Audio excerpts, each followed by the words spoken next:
Dans le petit village de Saint-Aubin-sur-Mer, niché entre les falaises crayeuses et les champs balayés par le vent, vivait Élise Moreau, une jeune paysanne de 23 ans.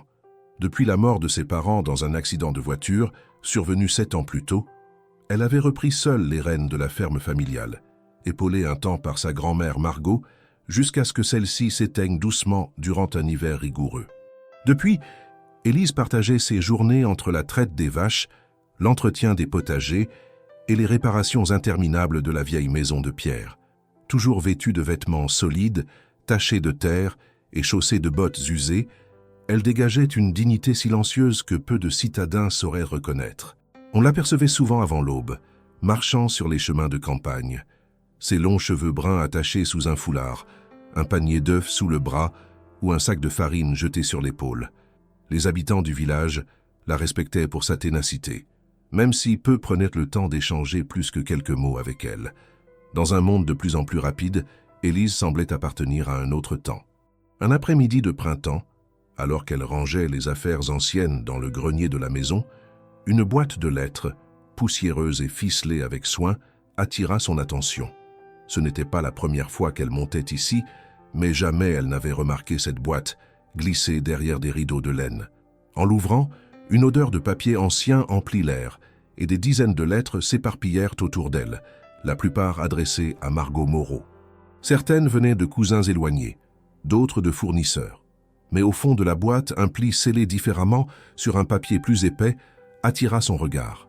Le sceau rouge portait les initiales entremêlées « Monsieur D » et une adresse parisienne, rue du Faubourg Saint-Honoré. L'enveloppe datait d'au moins 40 ans. Intriguée, Élise l'ouvrit avec précaution.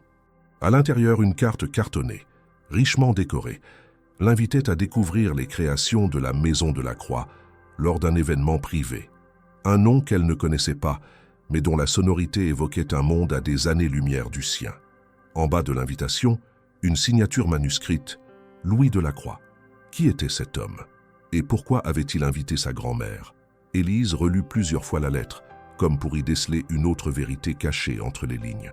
Elle chercha ensuite dans les albums de famille, espérant trouver une photographie, un indice, un lien entre Margot et cette mystérieuse Maison de la Croix. Mais rien. Margot n'avait jamais évoqué Paris. Elle parlait peu, en vérité, et toujours du présent. Les secrets, semblait-il, avaient à trouver refuge dans le silence. Élise passa la soirée à observer la carte, l'enveloppe et ce nom, Maison de la Croix. Une rapide recherche sur son vieux téléphone, aux touches fissurées, lui révéla que c'était une des maisons de haute couture les plus renommées de Paris. Des mannequins célèbres, des robes vendues à des dizaines de milliers d'euros, des défilés suivis par les grands magazines. Elle avait du mal à associer cet univers à la femme austère qu'avait été sa grand-mère. Et pourtant, cette carte était bien là, authentique, datée, portant le nom de Margot Moreau. Le lendemain, Élise ne trouva pas le sommeil. Elle retourna la lettre entre ses doigts toute la matinée, incapable de penser à autre chose. Un besoin nouveau, étrange, prit racine en elle. Pas une envie de luxe ou de reconnaissance, mais le désir de comprendre. Pourquoi sa grand-mère avait-elle reçu cette invitation? Et pourquoi l'avoir gardée, cachée, tout ce temps? Décidée à ne plus laisser les questions sans réponse, Élise commença à calculer. Elle n'avait pas beaucoup d'économies. La vente des œufs, des légumes et du lait suffisait à peine à maintenir la ferme à flot. Mais elle avait mis un peu de côté pour l'hiver. Assez peut-être pour un billet de train et une nuit ou deux à Paris. Juste le temps de retrouver cette boutique, d'en apprendre davantage. Rien de plus. En 3 jours, elle organisa le nécessaire. Elle demanda à une voisine de s'occuper de ses animaux, prépara un petit sac avec 2 robes simples, une veste propre et nettoya ses bottes du mieux qu'elle put. Elle hésita à les emmener, puis se dit qu'elles étaient les seules chaussures capables de supporter une journée entière debout. Elle n'avait jamais voyagé seule, encore moins jusqu'à Paris. Le matin du départ, elle se leva à 4 heures. Le ciel était encore noir lorsqu'elle ferma la porte de la maison, le cœur battant d'un mélange de peur et de détermination. Elle portait sa veste brune rapiécée, un foulard noué autour du cou, et dans sa poche intérieure, l'enveloppe à l'encre délavée. Le train partait à 6h45. Elle n'avait pas réservé de chambre. Elle n'avait même pas de plan. Seulement ce nom, Maison de la Croix, et le silence, lourd, d'un passé que personne n'avait jamais voulu raconter. Le train filait à travers les champs de Normandie, laissant derrière lui les collines familières de Saint-Aubin-sur-Mer. Élise, assise près de la fenêtre, observait le paysage changer peu à peu. Les petites maisons de pierre cédaient la place à des immeubles plus hauts, les arbres isolés aux entrelacs de voies ferrées. À mesure que la distance augmentait entre elle et son village, elle sentait monter une nervosité qu'elle n'avait pas connue depuis des années. Ce n'était pas la peur du voyage, ni même de la ville. C'était l'appréhension de ce qu'elle pourrait découvrir. Elle tenait toujours l'enveloppe entre ses mains, comme un talisman, mais rien dans ce morceau de papier ne pouvait vraiment la préparer à ce qui l'attendait. Lorsqu'elle descendit à la gare Saint-Lazare, le bruit, la foule et l'odeur de la ville la submergèrent presque immédiatement. Elle n'avait jamais vu autant de monde en mouvement. Des hommes pressés, des femmes perchées sur des talons impossibles, des annonces diffusées par des haut-parleurs stridents. Elle se sentait minuscule, déplacée, comme un grain de poussière dans une machinerie trop bien huilée. Elle s'efforça de ne pas laisser son malaise transparaître. Le sac sur l'épaule, ses bottes proprement nettoyées frappant le sol de marbre de la gare, elle avança en suivant le flot. Paris. Le nom résonnait dans son esprit comme une promesse lointaine, presque étrangère. À Saint-Aubin, on en parlait comme d'un monde à part, un lieu de bruit, de luxe, de distance. Rien ici ne lui rappelait les ruelles tranquilles de son village. Tout était grand, lisse, rapide. Chaque vitrine semblait raconter une autre vie, faite de robes fluides, de montres brillantes, de sourires maquillés. Et elle, dans son manteau beige un peu trop large, semblait sortie d'un autre siècle. Elle marcha pendant plus d'une heure, s'arrêtant parfois pour vérifier une adresse griffonnée sur un petit carnet. Rue du Faubourg Saint-Honoré. Les rues devenaient plus élégantes à mesure qu'elle s'approchait. Les voitures étaient plus chères, les trottoirs plus propres, les passants mieux habillés.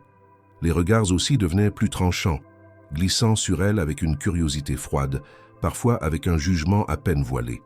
Mais elle continuait à marcher, droite, les mains serrées sur la bandoulière de son sac.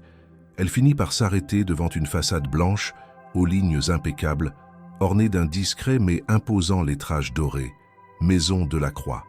Derrière les vitrines aux vitres épaisses, des mannequins exposaient des robes qu'Élise n'aurait même pas osé imaginer. Les tissus semblaient flotter, presque vivants, dans une lumière tamisée. Chaque pièce semblait plus précieuse que tout ce qu'elle possédait dans sa maison entière. Elle resta là un instant, immobile, comme figée. Non par admiration, mais parce qu'elle se sentait incapable de franchir cette porte. Un homme en costume sortit du magasin, la frôlant sans un regard. Elle fit un pas de côté pour lui laisser le passage, puis se força à avancer. La poignée de la porte en laiton était froide dans sa main. Elle entra. L'intérieur de la boutique était encore plus impressionnant que la façade ne le laissait deviner. De larges miroirs encadraient les murs, multipliant les reflets dorés. Des lustres de cristal suspendus au plafond projetaient une lumière douce, presque irréelle. Un parfum délicat flottait dans l'air, mélange de jasmin, de musc et de quelque chose d'indéfinissable, mais terriblement raffiné. Il y avait peu de clients, mais chacun semblait sortir d'un magazine. Les vendeurs, élégants, silencieux, circulaient entre les présentoirs avec une grâce étudiée. Élise sentit immédiatement les regards converger vers elle. Elle n'avait encore rien dit, rien touché, mais déjà sa présence dérangeait. Son manteau de laine élimé, ses bottes encore tachées par endroits, sa posture droite mais nerveuse, tout criait qu'elle n'était pas à sa place. Un groupe de femmes près d'un comptoir se penchèrent l'une vers l'autre, chuchotant. Un vendeur détourna ostensiblement le regard en croisant ses yeux. Elle avança tout de même, cherchant un visage accueillant, mais personne ne s'approchait d'elle. Elle fit un pas vers une vitrine intérieure où trônait une robe ivoire, ornée de broderies fines qui rappelaient les motifs floraux de la campagne. C'était comme si quelqu'un avait cousu le printemps dans un tissu. Elle tendit la main, sans toucher, simplement pour mieux voir. C'est à ce moment-là qu'une voix s'éleva, glaciale. « Mademoiselle, vous êtes perdue ?» Elle se retourna. Une jeune femme blonde, les cheveux tirés en chignon strict, l'observait avec un sourire forcé. Elle portait une tenue impeccable et un badge indiquait son nom, Camille. Derrière elle, d'autres vendeurs s'étaient arrêtés. La tension dans la pièce était palpable. Élise répondit simplement, sans détour. « Je cherche des informations. J'ai une lettre. Une vieille lettre.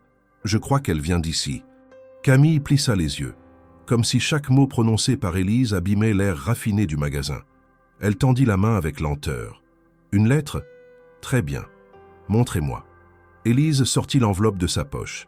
Le papier était jauni, mais le sceau restait visible. Camille prit le pli entre deux doigts, comme si elle manipulait quelque chose de suspect, et le regarda rapidement sans l'ouvrir. « Cela semble ancien. Et vous dites que cela vous concerne ?» Élise hocha la tête. Elle était adressée à ma grand-mère, Margot Moreau. Le nom ne sembla pas évoquer quoi que ce soit à Camille. Elle sourit, cette fois franchement moqueuse. « Margot Moreau, ce n'est pas un nom que nous connaissons. Vous êtes sûr de ne pas vous être trompé de boutique? Ici, c'est la Maison de la Croix, pas une friperie. » Les rires étouffés autour d'elle se firent plus clairs. Une autre vendeuse, brune aux lèvres rouges vives, s'approcha pour lire par-dessus l'épaule de Camille. Les deux échangèrent un regard complice. Élise, elle, resta droite, son visage figé, refusant de montrer la moindre faiblesse. Elle avait traversé toute la Normandie et ce n'était pas une remarque acide qui allait la faire reculer. Camille, toujours avec ce sourire insolent, ajouta « Si vous cherchez un emploi de femme de ménage, ce n'est pas ici que vous le trouverez. » Élise serra les dents. Elle ne répondit pas. À cet instant, plus que jamais, elle savait qu'elle ne quitterait pas cet endroit sans comprendre ce que cette lettre signifiait. Peu importaient les rires, les regards. Elle était venue pour une vérité, pas pour un vêtement. Le silence suivant la remarque cinglante de Camille sembla s'étirer pendant une éternité. Élise sentit le poids des regards qui la traversaient de part en part. L'air était devenu plus dense, comme chargé de jugement.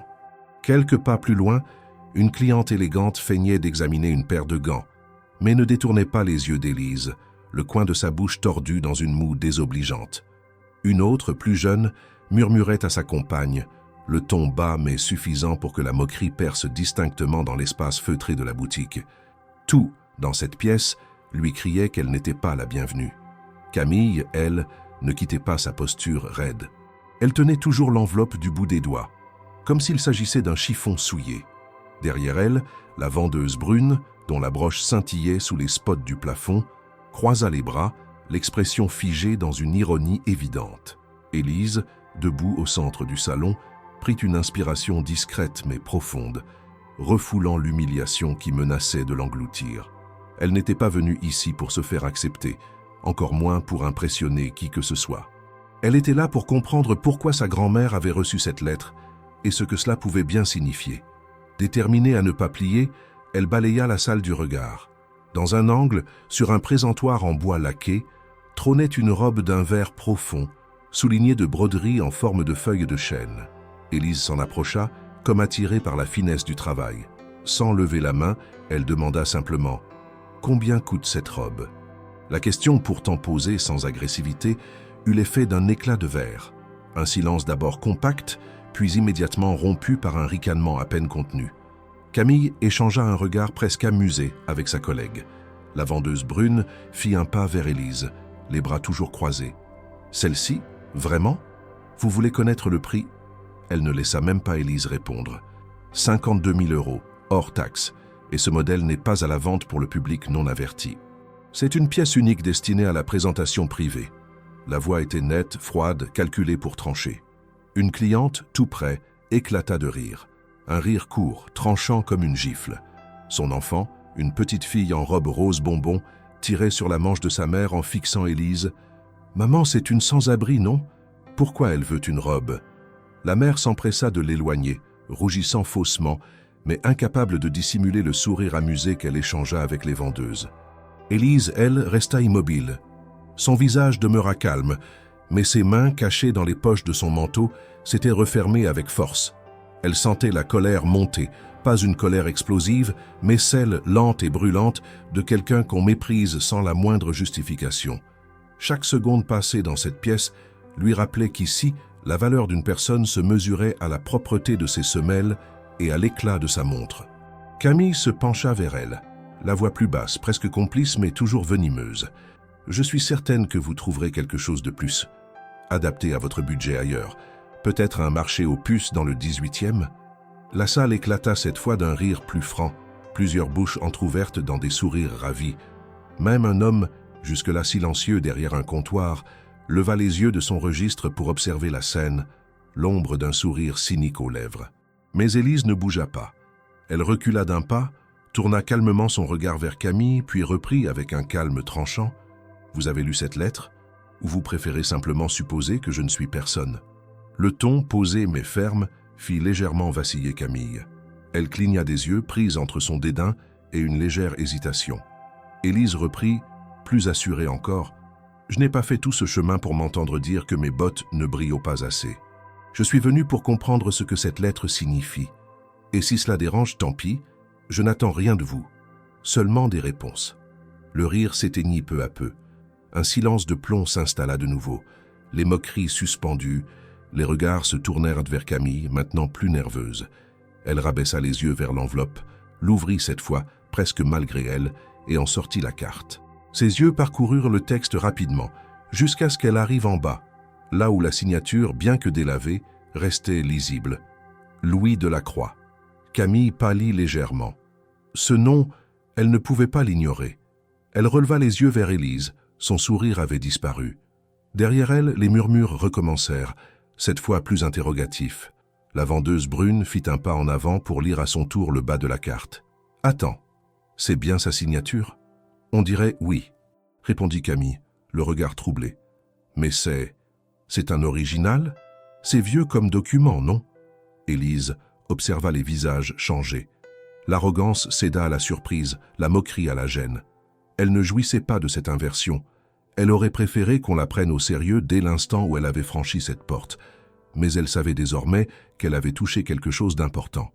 Camille tenta de reprendre le contrôle de la situation. Peut-être devrions-nous en parler avec notre responsable. Ce document est particulier. Mais le climat avait déjà changé.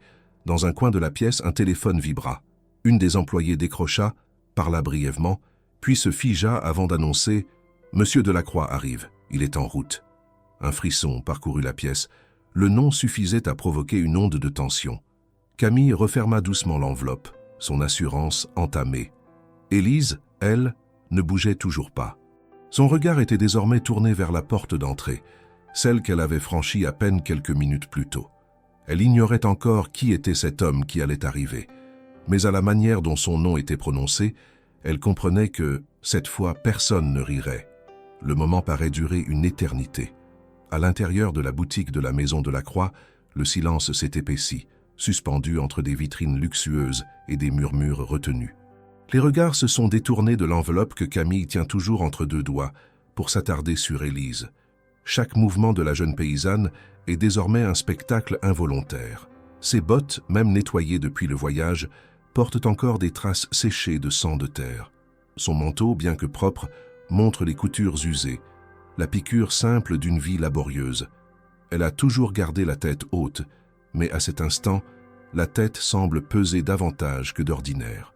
Un des vendeurs glisse à voix basse une remarque que seule la cliente proche entend. Un léger rire feutré s'élève, rapidement couvert par les lustres mais bien audible pour Élise. Elle sente chaque mot comme une flèche. Une femme derrière un comptoir observe la scène d'un air amusé, ses cils battant lentement, comme si elle savourait l'excitation d'un spectacle. La salle est trop claire, trop immobile pour un tel moment. Élise, d'un pas mesuré, recule d'un mètre ou deux, puis s'arrête. Elle repère un banc dans un coin, hésite à s'y asseoir mais se redresse. Elle ne veut pas paraître faible.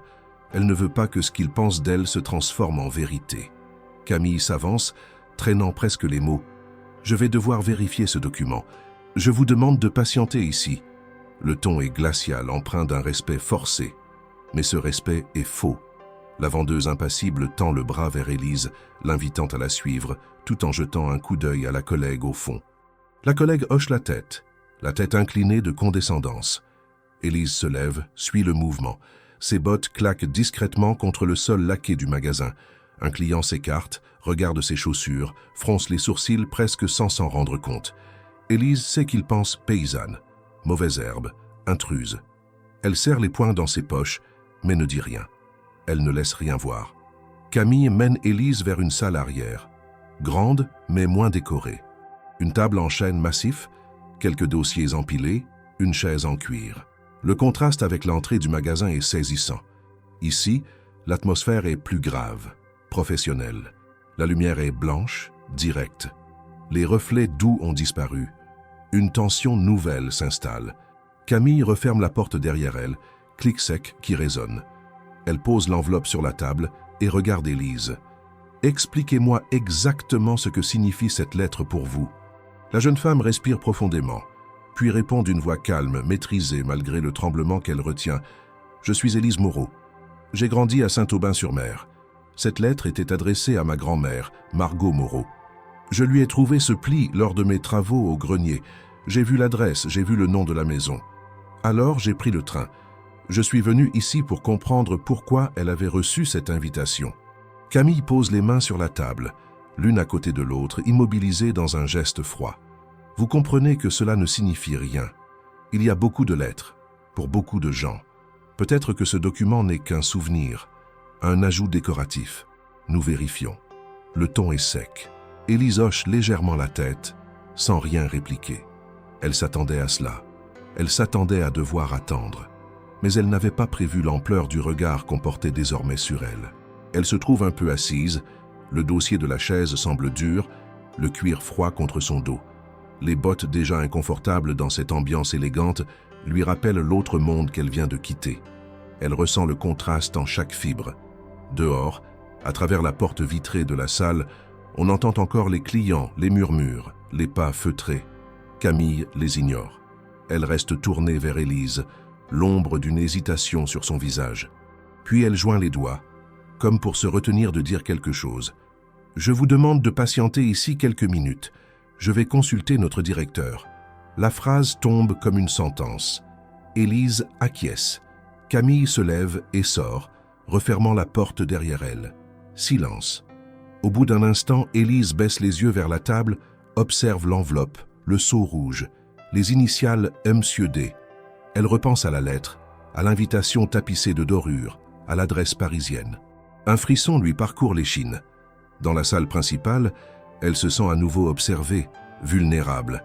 Elle tient une carte qu'elle ne comprend pas encore, mais qui semble plus forte que son ignorance.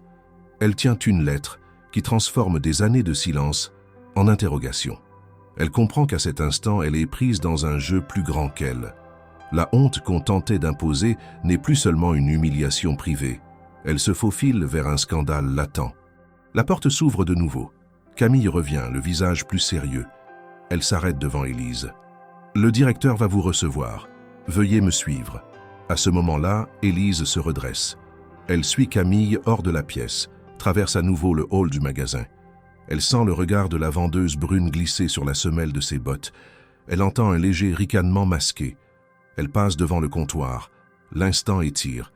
Elle serre un peu plus fort la lanière de son sac. Puis elle monte un escalier discret en colimaçon qui mène à l'étage supérieur du magasin. Les vitres laissent affluer la lumière. Les murs sont recouverts de photographies anciennes. Des logotypes dorés. Le luxe se dessine différemment. Elle sent que la trajectoire de sa vie vient de changer. Au sommet de l'escalier, une porte à double battant s'ouvre. Elle franchit le seuil. Le directeur est assis derrière un bureau vaste, ordonné. Il se lève. Le regard qu'il porte sur elle est empreint de surprise sincère et non de moquerie. Elle ne peut retenir un léger mouvement de recul, puis elle se ressaisit. Le directeur lui tend la main. « Madame Moreau, je vous remercie d'être venue. Je suis Armand Delacroix. Vous avez fait un long chemin. » Ces mots résonnent dans ses oreilles. Tout l'air semble vibre d'une vérité imminente. Les bottes restent sur le tapis fin, mais Élise ne les sent plus vraiment. Elle comprend que cette rencontre marque une bascule. Le silence qui la précédait se brise peu à peu. Le luxe, l'arrogance, la moquerie, le jugement incorporé dans ce magasin prennent un sens nouveau. Elle serre la main d'Armand Delacroix. Son poignet est ferme, son regard direct. Elle sent qu'il n'a pas dit « bienvenue », mais maintenant je vais écouter. Pourtant, elle ne sait encore pas tout ce qu'elle va entendre. Elle ne sait pas encore jusqu'où ira cette histoire. Elle ne sait pas si la boutique la reconnaîtra, la rejette ou la transforme. Mais elle sait une chose, elle n'est plus simplement la jeune paysanne venue de Normandie. Elle est ici, devant un homme qui porte le nom que portait le sceau de l'enveloppe. Et elle attend sans peur ce qui va suivre. Le bureau d'Armand Delacroix était d'un calme presque religieux. Un parquet ancien parfaitement entretenu. Des murs tapissés de toiles sobres représentant des esquisses de robes, de femmes en pose élégante, de scènes muettes appartenant à un autre temps. Rien d'ostentatoire, Tout respirait la retenue, l'équilibre, la mémoire d'un héritage préservé. Élise, debout face à cet homme dont elle ne savait encore rien, se tenait droite, les mains jointes devant elle. Armand ne la détailla pas comme l'avaient fait les vendeuses, ni avec le mépris élégant des clientes.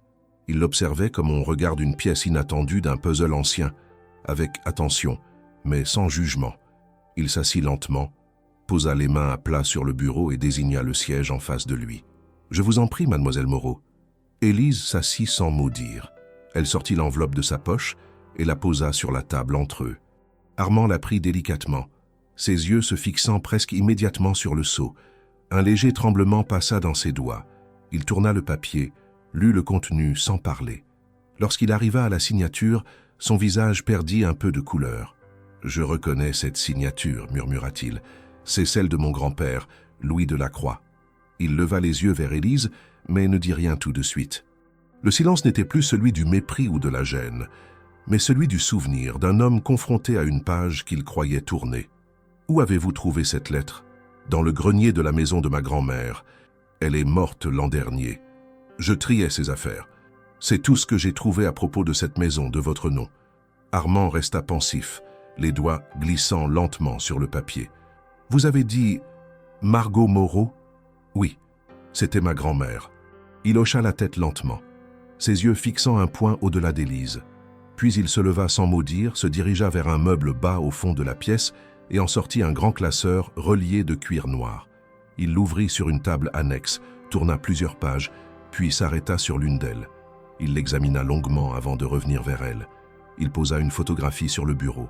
Une photo en noir et blanc, fine, élégante. On y voyait une femme jeune, cheveux relevés, regard franc. Elle portait une robe faite main, d'une élégance brute. Derrière elle, un homme en costume la regardait avec une intensité contenue.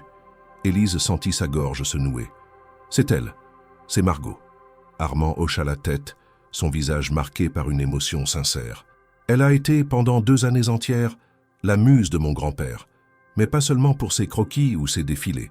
Elle était l'âme de ses débuts, il l'adorait. Je l'ai peu connue moi-même, mais j'ai vu ses photos dans nos archives.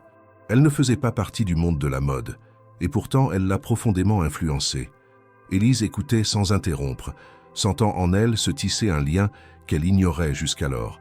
L'image de sa grand-mère, si souvent silencieuse, occupée à coudre ou à peler des pommes de terre, se superposait à cette autre femme figée sur papier, debout dans une robe conçue sur mesure, regardée comme on regarde une étoile. Pourquoi a-t-elle quitté ce monde? Pourquoi n'en a-t-elle jamais parlé? Armand prit une longue inspiration, puis s'adossa à son fauteuil. Parce qu'on l'a éloigné. Mon arrière-grand-père, le père de Louis, ne supportait pas l'idée qu'une simple fille de la campagne soit liée à notre maison. Il trouvait que cela jetait une ombre sur la réputation. Il a mis fin à leur histoire brutalement. Margot est retournée à sa vie et Louis n'a jamais pu la revoir. Il a gardé cette photo sur son bureau jusqu'à sa mort. Il parlait peu d'elle, mais son regard changeait quand il évoquait cette période. Comme si une partie de lui était restée dans un champ de blé. Élise sentit une tristesse étrange l'envahir. Ce passé qu'elle découvrait, ce fil brisé qu'elle effleurait du bout des doigts, portait en lui une douleur ancienne mais tenace. Sa grand-mère n'avait jamais évoqué cela, pas même une fois, pas une anecdote, pas un soupir, comme si cette époque avait été ensevelie avec les années, volontairement. Armand semblait lire en elle. Elle a probablement préféré le silence à l'amertume, ou peut-être qu'elle croyait que cela ne comptait plus. Mais pour moi, cela signifie beaucoup. Trop longtemps, l'histoire de cette maison a été racontée du point de vue des puissants, des couturiers, des modèles célèbres. Pourtant, votre grand-mère fait partie de ce que nous sommes devenus. Elle était là, aux fondations. Il fit une pause, puis reprit. « Vous avez été traité ici d'une manière inacceptable. Je vais m'en occuper personnellement. Mais plus importante encore, je veux que vous sachiez que votre place n'est pas une erreur. Vous n'avez pas forcé une porte. Vous avez seulement suivi la trace laissée par quelqu'un que nous avons oublié, mais jamais effacé. » Élise le regarda dans les yeux sans fuir. Elle sentit quelque chose se détendre en elle. Non pas une victoire, ni un soulagement complet, mais un début, une reconnaissance. Elle n'avait pas fait tout ce chemin en vain. Armand se leva, reprit le classeur et le plaça devant elle. « Il y a d'autres photos, des croquis, des lettres aussi. Je veux que vous les voyiez. C'est votre histoire autant que la mienne. » Il lui tendit un dossier. Élise l'ouvrit, tourna les pages lentement. Chaque image, chaque mot lui révélait un fragment oublié de sa lignée. Non pas une légende dorée, mais une vie réelle, marquée par l'exil discret, la créativité simple, la beauté sans parade. Et tandis qu'elle feuilletait ses souvenirs, elle comprenait que sa grand-mère avait été plus qu'une femme du silence. Elle avait été muse, source, racine. Élise referma le dossier, le regard droit. « Je ne suis pas ici pour les excuses. Je suis venue comprendre. Et je comprends. » Armand acquiesça lentement. « Et maintenant, nous allons faire en sorte que tout le monde comprenne aussi. » Le calme retrouvé dans le bureau d'Armand Delacroix ne dura pas. À peine Élise eut-elle refermé le dossier que le téléphone posé sur le coin du bureau vibra. Un message bref s'afficha à l'écran, puis une sonnerie retentit dans l'air feutré de la pièce. Armand décrocha. Il échangea quelques mots à voix basse, puis raccrocha immédiatement. Il se leva, fit le tour du bureau d'un pas rapide et ouvrit la porte. Un assistant l'attendait à l'entrée du couloir, visiblement nerveux. Ils ont vu l'enveloppe. « Quelqu'un l'a photographiée pendant l'incident, dit-il précipitamment. Il y a déjà des rumeurs sur les réseaux. » Armand fronça les sourcils, remercia d'un signe de tête, puis referma la porte. Son visage avait changé, moins concentré sur les souvenirs, plus attentif à la situation présente. Il se tourna vers Élise. « Il faut que vous sachiez que tout ce que vous avez vécu dans la boutique n'était pas seulement une faute de comportement, c'était une faute de mémoire. Et maintenant que cette lettre a été vue, même brièvement, les conséquences peuvent se propager rapidement. Venez. » Sans attendre de réponse, il attrapa son veston sur le dossier d'un fauteuil, fit signe à Élise de le suivre et sortit dans le couloir. Ils descendirent les escaliers plus vite que lors de la montée. Élise, un peu déstabilisée par la précipitation, gardait tout de même son calme. Lorsqu'ils atteignirent le rez-de-chaussée, une agitation inhabituelle régnait dans la boutique. Les vendeurs, désormais silencieux, évitaient le regard du directeur. Camille, quant à elle, se tenait droite, les bras croisés, pâle. À la vue d'Armand, elle tenta un sourire nerveux. « Monsieur Delacroix, je... » « Silence !» coupa-t-il d'un ton net. Il se posta au centre de la pièce, regarda chaque employé droit dans les yeux, puis posa la main sur l'épaule d'Élise. Cette jeune femme est Élise Moreau, petite fille de Margot Moreau. Pour ceux d'entre vous qui ont oublié ce nom, permettez-moi de vous rafraîchir la mémoire. Margot Moreau n'a pas seulement inspiré les premiers modèles de cette maison, elle a représenté une vision du monde que nous avons aujourd'hui trahie, par ignorance, par suffisance. Vous l'avez humiliée à travers sa petite fille. Vous avez ri, méprisé, réduit à néant une part de notre histoire. Cela ne restera pas sans suite. Un silence glacial s'installa. Les visages blêmirent. Camille détourna les yeux. Une autre employée chercha une issue du regard, comme si elle espérait disparaître. Élise ne bougea pas. Elle n'avait jamais voulu cette scène. Elle ne trouvait aucune satisfaction dans cette mise au point publique. Elle voulait seulement comprendre, retrouver des fragments de ce que sa grand-mère avait vécu. Et pourtant, là, au milieu des soies, des parfums et des faux sourires, la vérité s'imposait avec une brutalité implacable. Armand se tourna de nouveau vers elle. « Venez, je veux vous montrer quelque chose. » Il l'amena à l'arrière de la boutique, dans une pièce que peu de clients avaient la chance de voir, une salle d'archives, des dizaines de boîtes classées par décennies, des croquis empilés, des rouleaux de tissu conservés à l'abri de la lumière. Il ouvrit un tiroir, en sortit une boîte étiquetée 1972-1975. Il l'ouvrit, puis fouilla parmi les documents, jusqu'à trouver une série de photographies soigneusement protégées. Il les disposa sur une table. Élise les examina avec lenteur. Sur l'une d'elles, sa grand-mère riait, une robe inachevée sur elle, tandis que Louis Delacroix posait une épingle à la taille du vêtement. Sur une autre, elle était seule, les bras levés, les yeux fermés, le tissu dansant autour d'elle comme une étreinte. Il y avait une intensité dans ces images, un naturel qu'aucune mise en scène ne pouvait recréer. Élise sentit un frisson la parcourir. Ces photos n'étaient pas celles d'une figurante dans l'histoire d'un grand créateur. Elles montraient une femme qui avait compté. « J'aimerais qu'on les expose, » dit Armand, « en votre présence, et en son nom. » Élise ne répondit pas tout de suite. L'idée d'exposer Margot, elle qui avait choisi le silence, lui paraissait à la fois belle et intrusive. Mais en voyant les images, en comprenant le poids de l'oubli dans lequel on l'avait reléguée, elle comprit qu'il s'agissait d'un acte de réparation. « D'accord, Mais je veux que ce soit vrai, pas un coup de communication, pas une façade. »« Ce ne sera pas le cas, » affirma Armand, « et ce n'est qu'un début. » Il sortit de la pièce, Armand portant avec précaution la boîte d'archives. Lorsqu'ils revinrent dans le hall, l'ambiance avait encore changé. Plusieurs vendeurs avaient été appelés à l'écart, d'autres restaient figés près des présentoirs. Camille avait disparu. Un silence pesant régnait. Armand fit un signe à une assistante. « Faites venir le service de presse, immédiatement. » Élise observait les visages, leurs expressions désormais empreintes de confusion. Elle ne savait pas encore ce qui allait suivre, mais elle savait qu'elle n'était plus invisible. La lettre n'était plus un vestige enfoui dans une boîte. Elle était devenue un pont, un révélateur, et sa présence, d'abord perçue comme une erreur, devenait le catalyseur d'une vérité plus grande que tout ce que ces murs avaient voulu cacher. Un nouveau regard fut porté sur elle. Pas encore respectueux, mais plus prudent, plus attentif. Elle n'était pas une passante maladroite, ni une curiosité de campagne. Elle était celle qui ramenait à la lumière ce que cette maison avait choisi d'oublier. Armand se tourna vers elle une dernière fois. « Votre arrivée est peut-être inattendue, mais elle est juste, et elle arrive au bon moment. » La salle de réunion du 2e étage, réservée aux décisions stratégiques de la maison de la Croix, n'avait pas été aussi animée depuis plusieurs mois.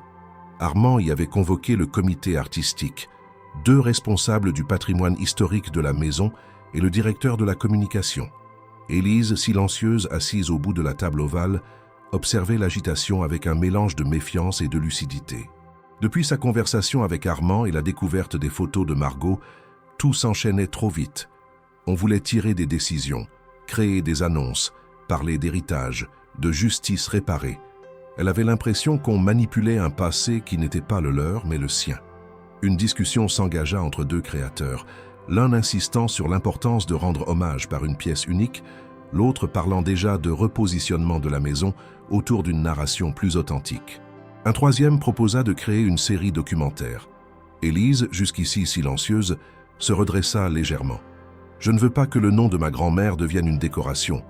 Elle n'était pas une légende, ni un produit. C'était une femme simple, droite, qui a vécu loin du bruit et des projecteurs. Ce que vous faites ici doit respecter ça. » Le silence retomba. Armand, à son habitude, ne parla pas tout de suite. Il laissa planer quelques secondes de réflexion, puis hocha lentement la tête. « Ce n'est pas une stratégie marketing, c'est une dette morale. Nous devons la raconter comme elle était, et vous serez la seule à valider ce qu'il peut être fait en son nom. » Le directeur de la communication acquiesça, prenant des notes avec application. Il n'était pas rare dans les maisons de couture de redécouvrir une muse oubliée, ou d'exhumer une période méconnue pour en tirer un récit vendeur. Mais cette fois, tout était différent. Il y avait une descendante en chair et en os, venue du silence, imposant par sa seule présence une vérité que personne ne pouvait tordre. Armand proposa ensuite de faire monter Élise dans l'appartement privé de la maison, un espace réservé aux clients les plus importants et aux visiteurs d'honneur.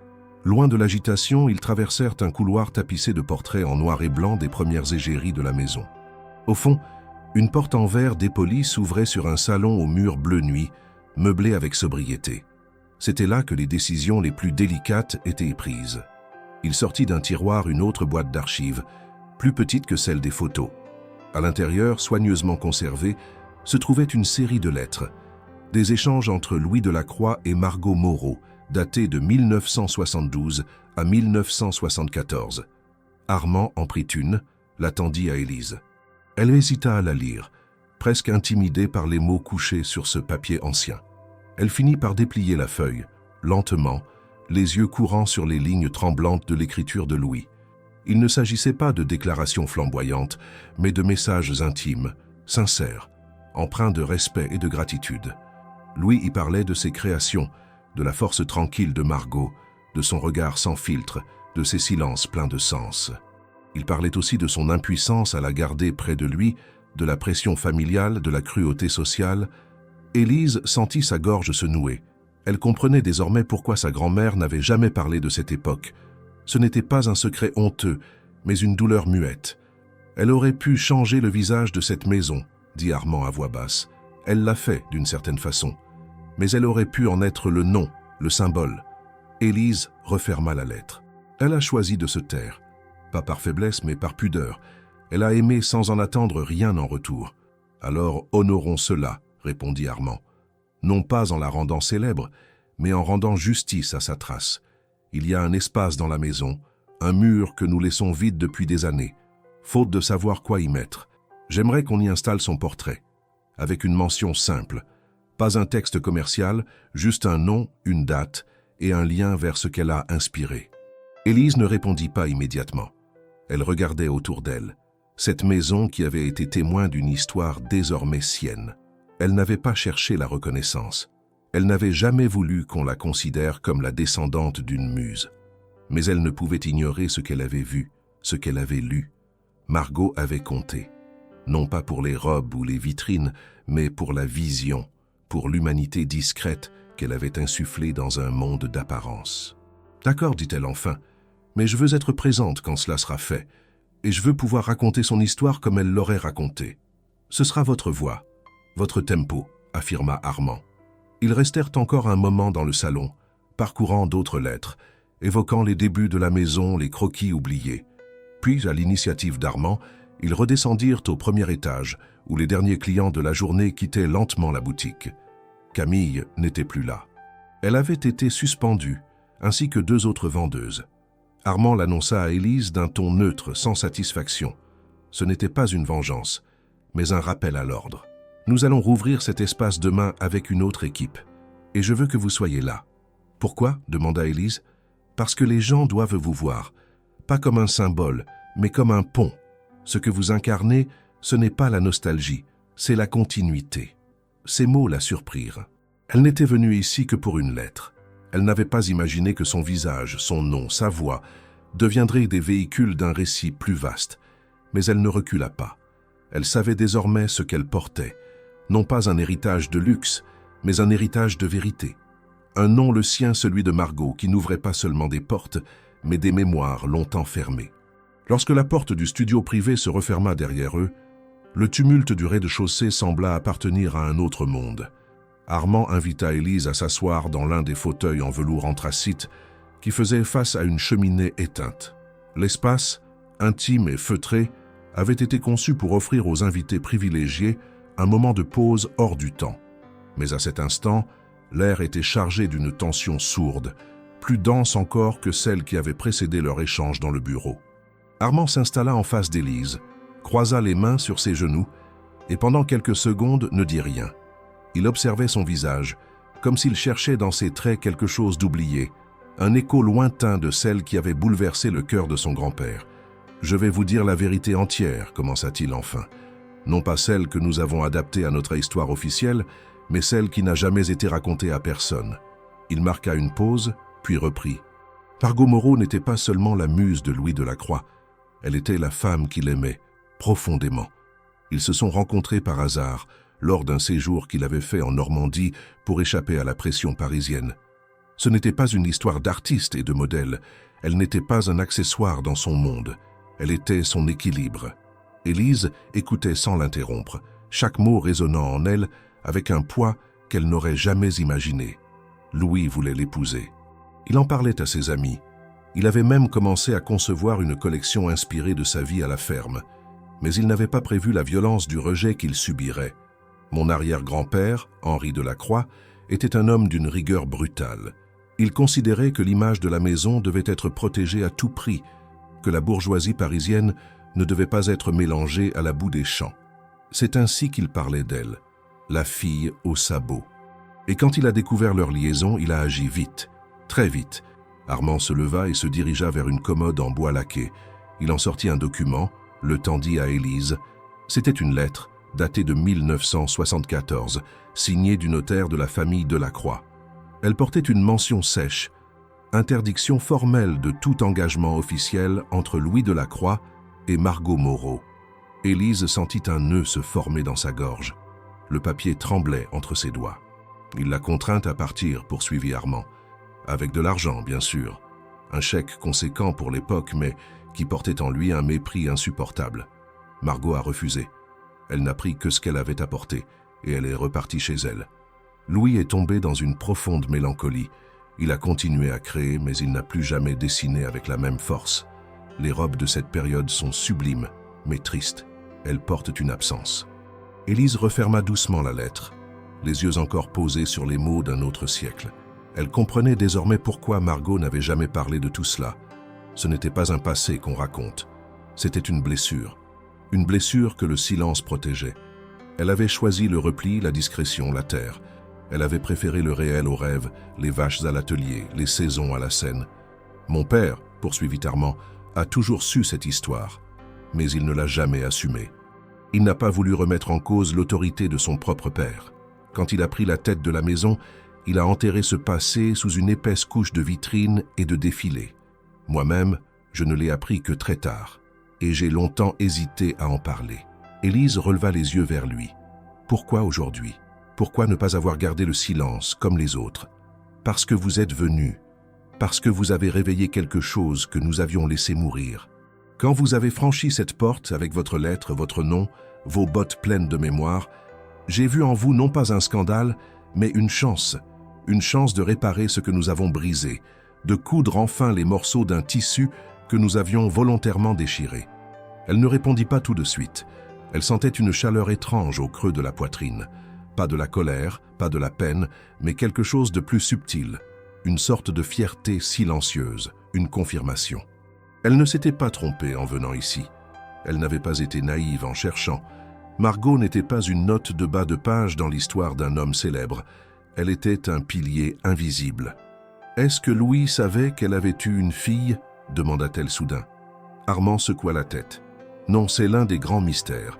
Nous avons retrouvé des lettres qu'il avait envoyées, mais qui lui étaient revenues sans réponse. Peut-être que Margot voulait protéger son enfant. Peut-être qu'elle voulait tourner la page. Mais il ne l'a jamais su, et moi non plus, jusqu'à ce que vous disiez son nom. » Le silence retomba, dense.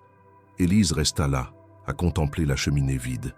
Le feu qui avait animé cette histoire s'était éteint depuis longtemps, mais ses braises couvaient encore dans les plis des robes oubliées, dans les lettres jamais lues, dans les regards d'archives. Margot avait aimé, avait été aimée, et avait été trahie par le monde, non par l'homme. C'était une douleur double, une fidélité tranchée par la logique cruelle des conventions. « Je ne suis pas là pour me venger, dit-elle enfin, ni pour réclamer quoi que ce soit, mais si vous voulez réparer, alors faisons-le bien, sans détour, sans embellir. » Armand hocha la tête. « C'est ce que je veux, je vous le promets. » Et pour la première fois depuis son arrivée, Élise sentit que quelque chose avait réellement changé. Ce n'était pas un aveu passager, ni une émotion feinte. C'était une volonté réelle de reconstruire, non pas pour briller à nouveau, mais pour rendre leur place à ceux que l'on avait effacés. Margot, sans l'avoir cherché, était de retour dans la maison qu'on lui avait arrachée. Et Élise, en portant son nom, en portant sa mémoire, n'était plus seulement une jeune femme venue des champs. Elle était celle qui rendait visibles les cicatrices, non pour les exposer, mais pour les refermer. Dans les heures qui suivirent l'échange entre Élise et Armand, la nouvelle commença à se répandre. Ce n'était pas une annonce officielle, ni un communiqué de presse savamment orchestré, mais une simple photo, floue, prise à la hâte par un client anonyme. On y distinguait la main d'Élise tendant une lettre ancienne à une vendeuse visiblement moqueuse dans l'enceinte luxueuse de la maison de la Croix. La publication s'était faite sur un blog parisien dédié à la mode et aux anecdotes insolites du monde du luxe. L'article, titré « Une inconnue aux bottes sales ose défier les codes de la haute couture », fit le tour des réseaux sociaux en moins de 2 heures. Le public, d'abord amusé par le contraste entre l'apparence d'Élise et l'univers feutré de la boutique, commença rapidement à s'interroger. Les commentaires se multiplièrent, certains accusant la maison de snobisme, d'autres saluant le courage de la jeune femme. Mais ce fut un second post, publié par le même blogueur, qui fit basculer l'histoire dans une autre dimension. Cette fois, on parlait d'une lettre signée par Louis Delacroix, retrouvée dans le grenier d'une ferme normande. Le nom de Margot Moreau y apparaissait, accompagné d'une brève mention sur son rôle dans les débuts de la maison. Le tollé fut immédiat. Les internautes exigeaient des explications. Des articles apparurent dans des sites plus influents, certains journalistes appelant directement la maison de la Croix pour vérifier les faits. Armand, fidèle à sa promesse, ne tenta pas de contrôler la narration. Il convoqua une conférence de presse improvisée dans le hall de la boutique. Élise, après un moment d'hésitation, accepta d'y assister, bien qu'elle répugnât à l'idée de s'exposer davantage. Le hall avait été vidé de ses clients, ses meubles légèrement réagencés. Un pupitre fut installé au centre et les employés, y compris ceux qui n'avaient rien à voir avec l'incident, furent priés d'y assister. Armand prit la parole d'une voix calme, posée, mais ferme. Il retraça les faits, sans chercher à se défausser. Il expliqua la relation entre Louis Delacroix et Margot Moreau, évoqua la lettre retrouvée, et surtout, il raconta l'accueil indigne réservé à Élise lors de son entrée dans la boutique. « Nous avons failli à notre mémoire, dit-il, et surtout à notre devoir d'humilité. Cette maison s'est construite grâce à des femmes comme Margot Moreau, dont la contribution n'a jamais été reconnue à sa juste valeur. Il est temps de rectifier cela. » À la fin de son discours, il céda la place à Élise. Elle resta un instant figée, les yeux fixés sur le micro, le cœur battant fort. Puis elle parla d'une voix claire, sans trembler. Elle ne s'adressa pas aux journalistes ni aux employés, mais à tous ceux qui, comme elle, avaient grandi dans l'ombre des vitrines brillantes, convaincus qu'il n'y avait pas leur place. « Je ne suis pas venu chercher une revanche. Je suis venu comprendre pourquoi une femme que j'admirais avait gardé le silence toute sa vie.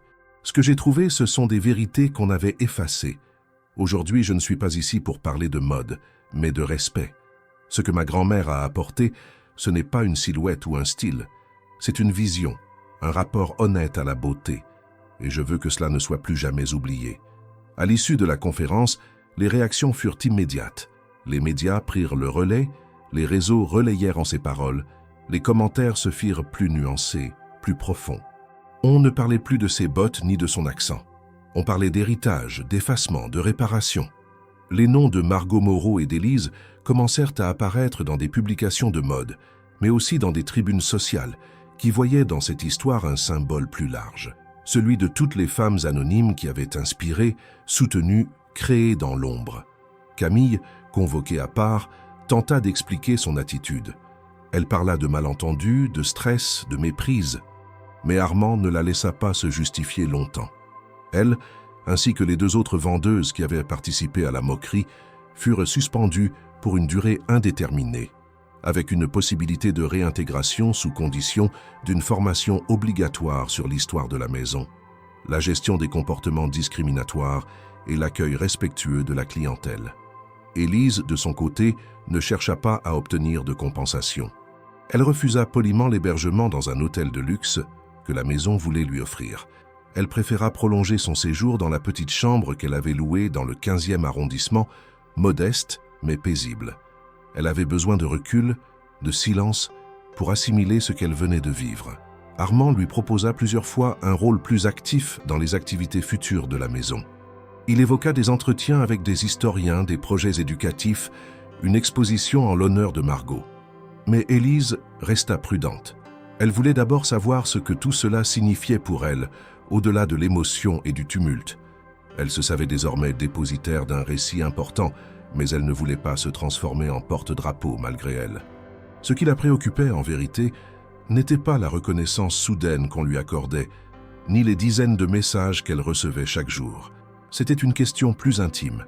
Que faire de tout cela? Que construire à partir de cette révélation? Elle n'était pas faite pour les salons parisiens ni pour les tapis rouges. Elle n'aimait ni les discours ni les caméras. Mais elle savait une chose.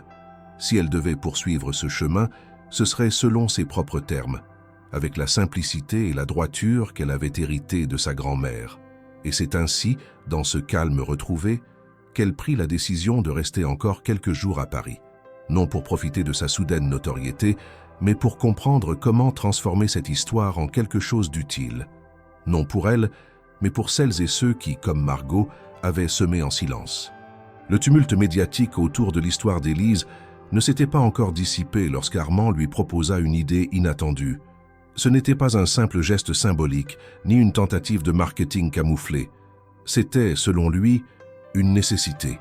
Il voulait organiser un défilé en hommage à Margot Moreau, une présentation unique, hors du calendrier officiel de la mode parisienne, dédiée non pas à une saison ou à une tendance, mais à une mémoire. Et pour donner corps à cette mémoire, il voulait qu'Élise en soit le visage central. La proposition la laissa d'abord sans voix. Elle, qui n'avait jamais porté de robe autre que celle cousue par nécessité, taillée dans du coton solide, se voyait soudain projetée au centre d'un univers qui, quelques jours auparavant, l'avait regardée avec dédain. Armand, comprenant ses réticences, ne força rien. Il lui laissa le temps de réfléchir, lui expliquant qu'il s'agirait d'un événement intimiste, sans extravagance, mais avec la même exigence que les grandes présentations. « Ce ne sera pas un défilé pour célébrer le luxe, dit-il.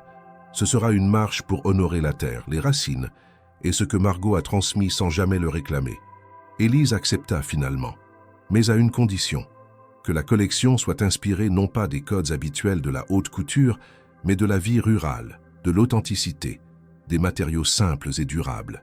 Elle voulait que les robes parlent de champs, de pluie, de saison, de mains calleuses, de silence riche de sens. Armand sourit et acquiesça. Les préparatifs commencèrent immédiatement. L'atelier de la maison, habituellement occupé à tailler des soies précieuses et à broder des perles sur du tulle, fut transformé. Les stylistes durent s'adapter à des matières brutes, à des textures rappelant le lin, le chanvre, la laine non traitée. Élise visita plusieurs fois l'atelier, observant, questionnant, partageant des souvenirs de tissus utilisés par Margot, des gestes de couture qu'elle avait vus enfant, des détails que seuls ceux qui vivent la simplicité peuvent remarquer. Un jour, elle apporta un vieux tablier de sa grand-mère, usé au bord, taché d'huile et de betterave, mais d'une solidité exemplaire. L'équipe en fit une pièce de référence. On en conserva les plis, les coutures, l'allure générale. Une robe fut dessinée à partir de cette pièce, mêlant hommage et création. À mesure que les vêtements prenaient une forme, l'idée d'un défilé ordinaire s'effaçait. Ce serait un récit textile, une procession lente et grave, une invitation à regarder autrement. Le jour du défilé arriva. L'événement ne fut pas annoncé avec éclat. Quelques invitations furent envoyées à des personnalités triées sur le volet, à des journalistes spécialisés, à des membres du personnel de la maison. La salle choisie était sobre.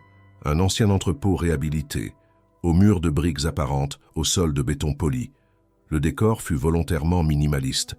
Pas de projecteurs agressifs, pas de musique assourdissante. Juste une lumière douce, presque naturelle, et le bruit des pas sur le sol brut. Lorsque les premiers modèles entrèrent, le public ne comprit pas immédiatement ce qui se passait. Les mannequins ne défilaient pas au rythme habituel. Ils marchaient lentement, presque comme s'ils traversaient un champ. Leurs vêtements évoquaient les paysages de Normandie, des tons de blé, de terre humide, de ciel nuageux. Les coupes étaient amples, pensées pour le mouvement, rappelant les gestes de celles qui travaillent au debout, qui portent, qui sèment, qui récoltent. Puis vint Élise. Elle entra dans un silence complet. Pas un murmure, pas un souffle. Elle portait une robe longue, inspirée du tablier de Margot, mais transformée en pièce de haute couture. Le tissu, une toile de lin épaisse, avait été teinté avec des pigments naturels, dans des tons de mousse et de feuilles. À la taille, un simple ruban de laine noué. Sur ses épaules, un châle brodé à la main, dont les motifs reproduisaient ceux trouvés dans le grenier familial, sur un vieux rideau cousu par sa grand-mère. Elle marcha d'un pas droit, sans feindre l'élégance, sans chercher à séduire. Elle avançait comme on va vers une promesse tenue. Ses cheveux étaient relevés simplement, ses traits laissés au naturel. Lorsqu'elle atteignit le centre de la salle, elle s'arrêta, leva les yeux et croisa ceux d'Armand, puis ceux des spectateurs. Certains baissèrent le regard, émus. D'autres, figés, semblaient découvrir pour la première fois que la beauté pouvait naître de la terre. Les applaudissements ne vinrent qu'après un long silence. Lent d'abord retenu, puis plus franc, plus sincère. Ils ne saluaient pas un spectacle. Ils saluaient un acte. Celui d'une mémoire revenue à la surface, d'un monde qu'on avait voulu oublier mais qui tenait encore debout. Après le défilé, Élise refusa les interviews immédiates. Elle resta en retrait, dans un coin de la salle, observant les visages, les réactions. Elle voyait des larmes discrètes, des sourires embarrassés, des hochements de tête entendus. Elle entendit un homme murmurer à sa compagne « On dirait qu'elle n'a pas défilé, elle a marché pour quelqu'un. » Et c'était vrai. Elle n'était pas venue pour briller. Elle était venue pour faire marcher Margot une dernière fois dans cette maison, dans ce monde qui ne l'avait jamais laissée entrer. Le défilé, à sa manière, avait été un acte de réparation, une réponse donnée sans cri, sans revanche, avec la dignité des choses simples et vraies. Ce soir-là, Élise repartit seule, refusant les voitures proposées. Elle remit ses bottes, celles qu'elle avait portées à son arrivée, et marcha dans les rues de Paris comme dans un champ. Elle ne se sentait ni modèle, ni star, ni égérie. Elle se sentait juste fille et petite fille, Et pour la première fois, cela suffisait. Le lendemain du défilé, Paris semblait différente aux yeux d'Élise. Les rues, pourtant les mêmes, paraissaient moins intimidantes, moins chargées de regards lourds. Elle marchait le long du boulevard Montparnasse sans but précis, laissant ses pensées avancer au rythme de ses pas. Le souvenir de la veille, de cette salle pleine, des visages silencieux, des applaudissements retenus, était encore vif. Elle avait ressenti quelque chose de puissant, pas la fierté qu'on associe à une reconnaissance publique, mais une sorte d'accomplissement intime. Et maintenant que tout cela s'était produit, une question se posait avec une clarté nouvelle. Que faire de cette voix qu'elle avait, malgré elle, réveillée? Armand lui avait proposé plusieurs opportunités. Des contrats, des invitations à des événements, des campagnes de presse.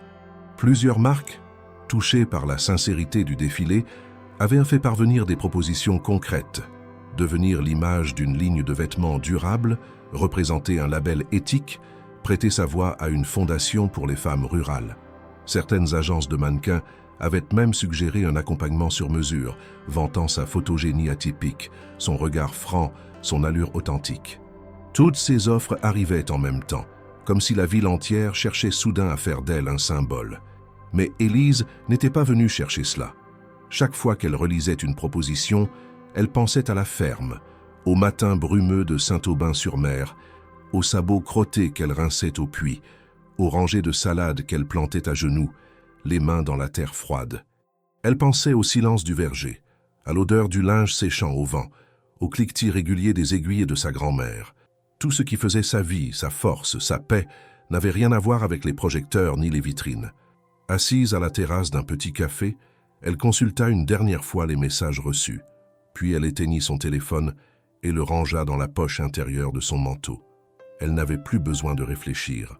Elle connaissait la réponse.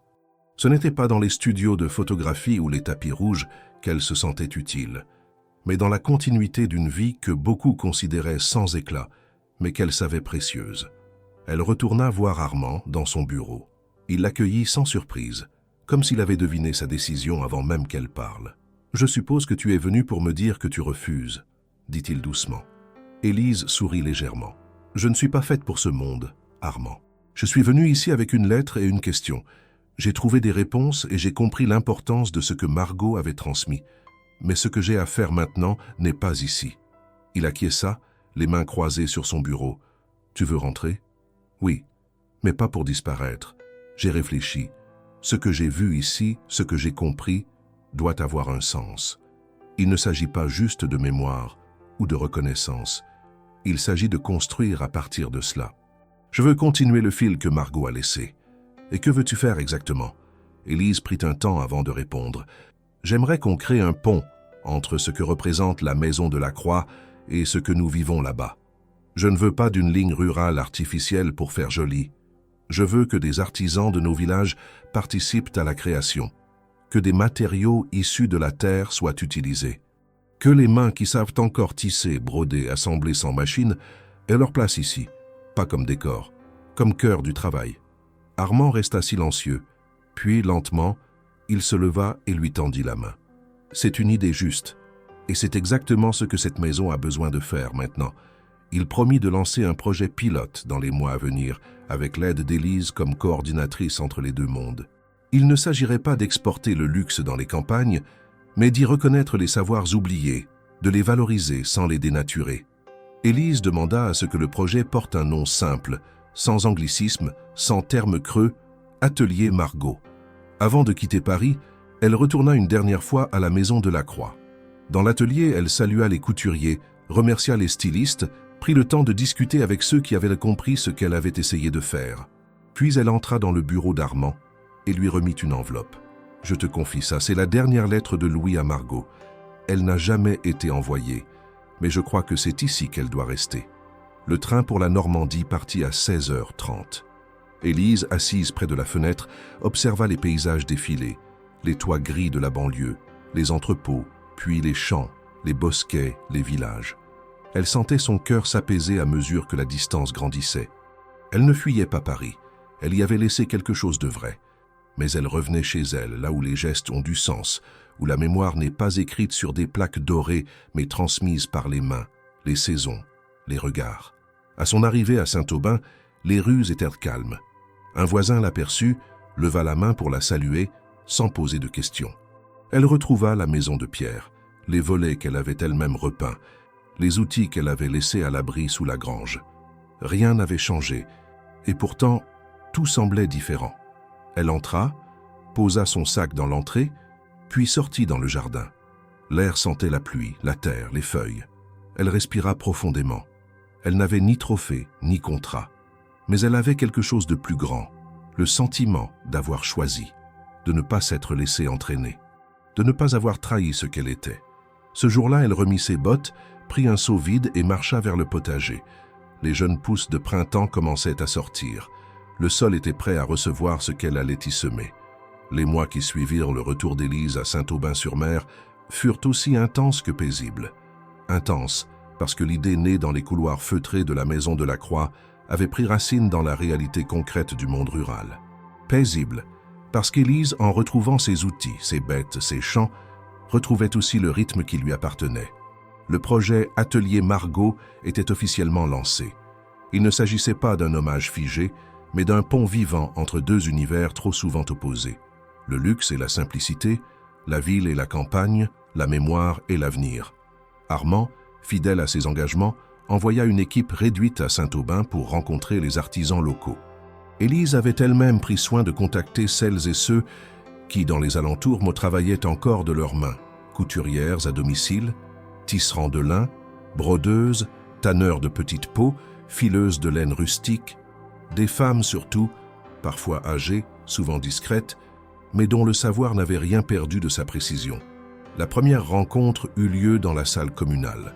Une longue table en bois fut dressée, des carnets ouverts, des échantillons posés côte à côte, du lin épais, du coton ancien, des boutons en buis taillés à la main. Les stylistes de la maison de la Croix, d'abord prudents, comprirent rapidement qu'ils ne venaient pas enseigner, mais apprendre. Élise fut claire sur ce point. Ce n'était pas un atelier satellite, encore moins une opération de charité. C'était un partenariat, d'égal à égal.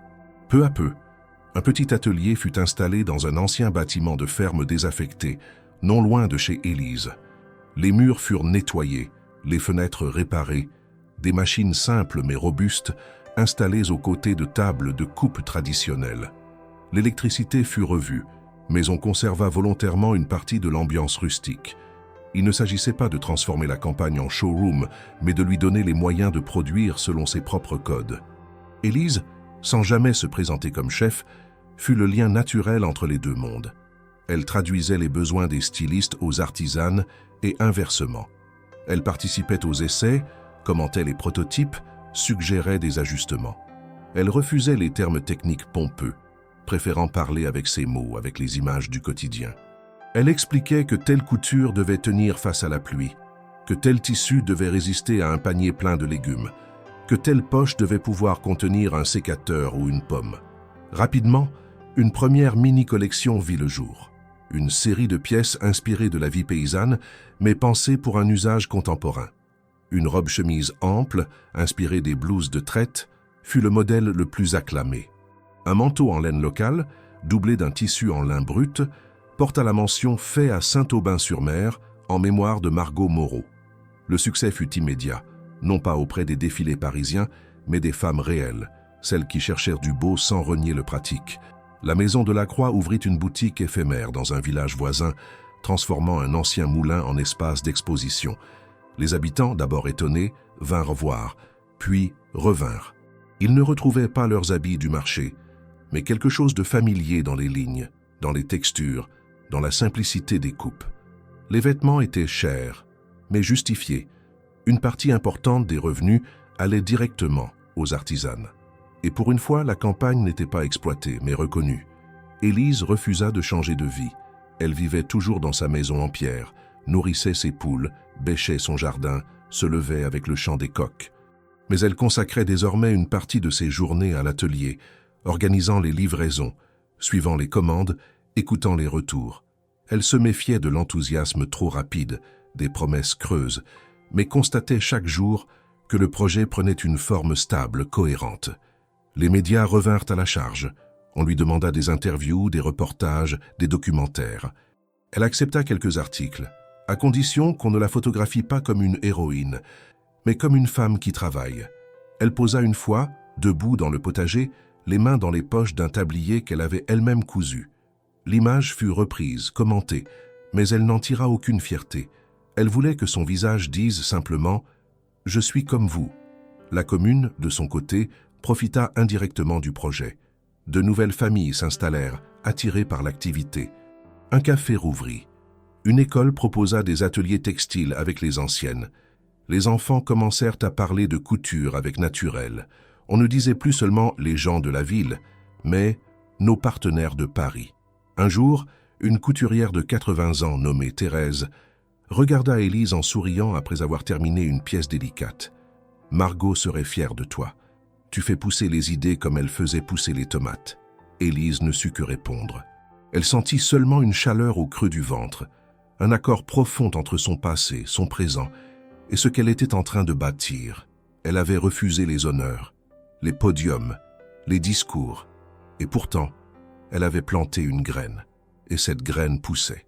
À la fin de l'hiver, une grande caisse arriva de Paris. Elle contenait une robe de la première collection Delacroix, inspirée de Margot, accompagnée d'une lettre d'Armand. Il y annonçait l'ouverture d'un espace permanent dédié à l'histoire de Margot et à l'atelier de Saint-Aubin, au sein même de la maison mère, à Paris. Une reconnaissance officielle, mais sobre. Élise, en lisant ces lignes, sut que ce qu'elle avait semé ne serait pas repris par d'autres sans elle. Elle en était la gardienne, non la propriétaire. Et tant qu'elle vivrait, Margot vivrait aussi. Non dans les vitrines, mais dans les mains de celles qui savent encore coudre au rythme des saisons. Un an après le jour où Élise avait franchi la porte de la maison Delacroix pour la première fois, une nouvelle vitrine fut installée au cœur de la boutique principale, rue du Faubourg Saint-Honoré. Le quartier n'avait pas changé. Toujours aussi élégant, toujours aussi exigeant. Toujours peuplé de passants qui marchaient vite, de regards habitués à scruter les vitrines avec détachement. Mais celle-ci, dès son installation, attira l'attention pour une raison singulière. Elle ne brillait pas par l'opulence.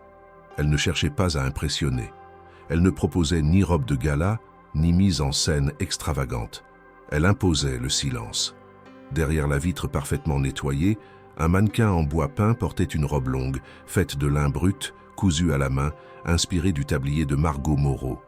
Pas de broderies ostentatoires, pas de bijoux. Le tissu avait gardé ses irrégularités, ses aspérités, sa couleur d'origine. À ses pieds, une paire de bottes en cuir usées, semblables à celles qu'Élise avait portées le jour de son arrivée à Paris. Et à côté du mannequin, sur une plaque en métal mat, une phrase gravée sans fioriture, en hommage à celle qui n'a jamais eu besoin de luxe pour être grande. Il n'y avait pas de nom sur la plaque, pas de logo, pas de signature. Ceux qui savaient comprendraient. Ceux qui ne savaient pas s'arrêteraient peut-être par curiosité, puis liraient, chercheraient, apprendraient. Ce n'était pas une vitrine pour vendre, c'était une vitrine pour se souvenir. Et dans une ville où tout allait trop vite, c'était déjà un acte de résistance. Élise avait été invitée pour assister à l'inauguration. Elle avait décliné poliment. Elle ne voulait pas revenir sous les projecteurs. Elle n'avait rien contre cette vitrine, bien au contraire. Elle en avait validé chaque élément, du choix du tissu à la police de la gravure. Mais elle préférait que le geste parle sans sa présence. Ce n'était pas elle que l'on devait regarder, mais ce que représentait ce vêtement, cette posture, cette mémoire. À Saint-Aubin-sur-Mer, ce matin-là, elle se tenait dans l'atelier. Une livraison devait partir pour Paris, et elle vérifiait les dernières pièces avec les couturières. Thérèse, fidèle à son poste, piquait les derniers points d'un col. D'autres discutaient autour de la grande table, échantillons à la main. Le feu crépitait dans le poêle à bois. Tout fonctionnait avec la précision tranquille d'une routine bien installée. Personne ne parlait de vitrine, de Paris, de reconnaissance, mais tout le monde savait. Un peu plus tard dans la journée, des enfants de l'école du village vinrent visiter l'atelier. Une institutrice avait proposé ce projet comme activité pédagogique. Les enfants découvrirent les métiers à tisser, les ciseaux, les tissus, les gestes. Élise leur montra comment aligner une couture, comment respecter le tissu sans le contraindre. Un petit garçon leva la main pour demander si c'était vrai qu'elle avait défilé à Paris dans une robe de sa grand-mère. Elle sourit, répondit simplement que oui, mais que c'était surtout une manière de raconter une histoire. Une petite fille s'approcha d'une robe suspendue et murmura « Moi aussi, je voudrais coudre des robes pour ma grand-mère. » Élise s'agenouilla doucement à sa hauteur, regarda ses yeux brillants et lui dit « Tu peux commencer quand tu veux. Ce n'est pas la taille des mains qui compte, c'est ce qu'elles veulent dire. » Pendant ce temps, à Paris, des passants continuaient de s'arrêter devant la vitrine. Des touristes s'interrogeaient sur l'origine de cette pièce si différente des autres. Des habitués de la maison la regardaient avec respect. Certains employés de la boutique, qui avaient connu le jour de l'incident, prenaient quelques minutes en fin de service pour passer devant, comme pour se rappeler ce qui avait changé. Camille, réintégrée après sa suspension et sa formation, faisait désormais partie du service interne, en charge de l'archivage et de la transmission de l'histoire de la maison. Elle aussi s'arrêtait parfois devant la vitrine, seule, les mains dans les poches, le regard fixe. Elle ne cherchait pas à se racheter. Elle savait que cela prendrait du temps, mais elle comprenait désormais l'importance de ce qu'elle n'avait pas vu ce jour-là. Armand, lui, avait intégré l'histoire de Margot Moreau et d'Élise au parcours d'accueil des nouveaux employés. Chaque personne entrant dans la maison devait connaître ce pan de l'histoire. Pas pour éviter un autre scandale, mais pour comprendre que la grandeur ne se mesure pas à la couture d'un revers ou au prix d'un tissu. Elle se mesure à la mémoire qu'on respecte, aux voix qu'on écoute, aux mains qu'on valorise. Et Élise, loin du bruit, continuait sa route. Elle ne cherchait pas à écrire d'autres pages. Elle vivait, semait, récoltait, cousait, guidait. L'atelier grandissait doucement. D'autres villages prenaient exemple. Des femmes reprenaient confiance en leur savoir-faire. Des jeunes, autrefois désintéressés, redécouvraient la beauté de l'artisanat. Elle n'avait pas changé le monde, mais elle avait déplacé quelque chose. Une couture fine mais solide. Un soir, elle entra dans sa maison, les mains un peu engourdies par le froid, posa son sac, alluma la lumière. Sur la cheminée, elle regarda le cadre qu'elle avait placé là quelques semaines plus tôt. Une photo en noir et blanc, la seule qu'elle avait conservée du bureau d'Armand. Margot, debout dans une robe simple, le regard déterminé, les bras le long du corps. Aucun sourire, juste une présence. Élise sourit pour deux, et dans le silence de la pièce, elle sut que l'histoire n'avait pas besoin d'être répétée pour continuer d'exister. Elle vivait dans chaque point, chaque fil, chaque main qui se souvenait. Et dans la vitrine d'une grande ville, une robe continuait de parler pour celle qui n'avait jamais levé la voix.